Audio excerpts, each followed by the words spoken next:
like to talk for a minute about an issue that's getting more and more attention. That's the issue which scientifically is called stratospheric aerosol geoengineering, also called the chemtrail issue.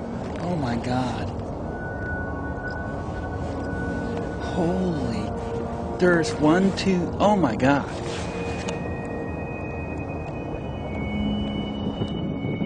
Oh my God. Could a strange substance found by a southwest Arkansas man be part of a government test? Well, that's the question at the heart of a phenomenon called chemtrails. Well, they say the government is dumping chemicals on us to control or manipulate the weather. And they say the unusual-looking jet trails in the sky are actually chemical-laden chemtrails. The survival of the human race, literally, is at stake. The physical survival, the level of health that people will enjoy, the survival of the planet. If you're concerned about the environment, this is your issue. You could use barium oxide, for example, which makes big fluffy clouds. You could use tiny little bits of aluminum, which is benign in the environment, and essentially manage the climate. That is not rain, that is not snow. Believe it or not, military aircraft flying through the region is dropping chaff. Small bits of aluminum, sometimes it's made of plastic or even italicized paper products, but it's used as an anti-radar issue, and obviously they're up there practicing. Now, they won't confirm that, but I was in the Marine Corps for many years, and I'll tell you right now, that's what it is. And tonight, one woman says the government's own data shows the chemicals are showing up in our drinking water. So basically, they want to eliminate our ability to eat organic food, have clean water. So in some ways, it sounds to me like, and you know, again, it's just a projection, but it sounds to me like this is control. How do we control the masses?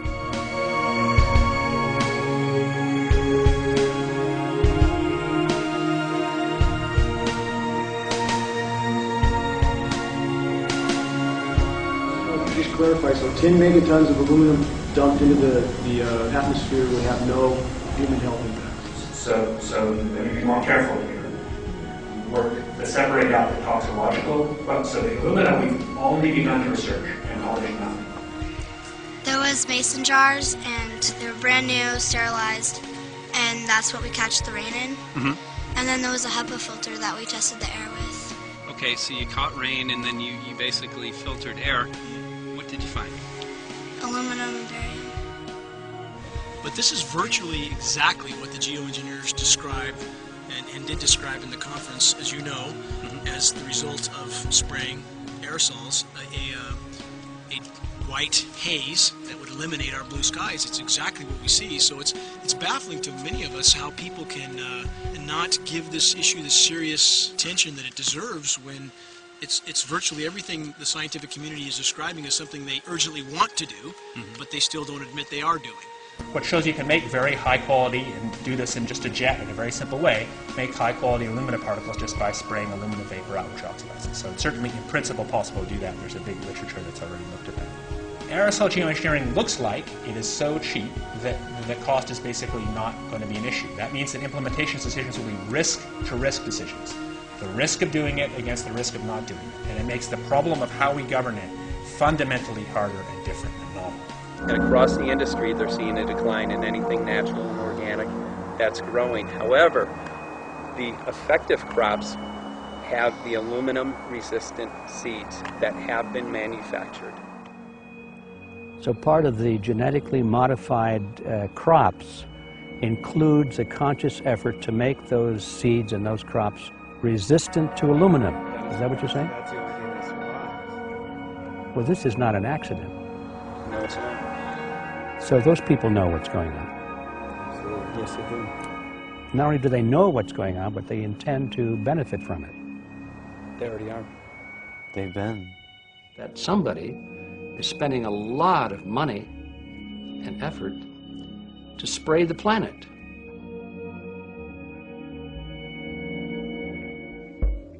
A new documentary film is hitting the info war, October 22nd, 2010.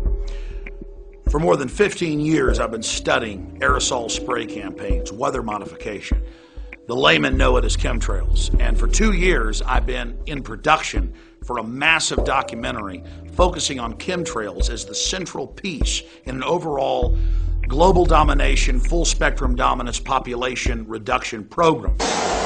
Until the mid-1990s, jet aerosol spray did not persist. It didn't stay there. And scientists tested the samples and said it's aluminum dioxide and barium salts. That's why when G. Edward Griffin contacted me about his film that he's producing with these amazing maverick filmmakers, what in the world are they spraying? I was so excited. Then I had a chance to see the raw cut of the film that's now been completed and is being mass produced as we speak, and I was blown away.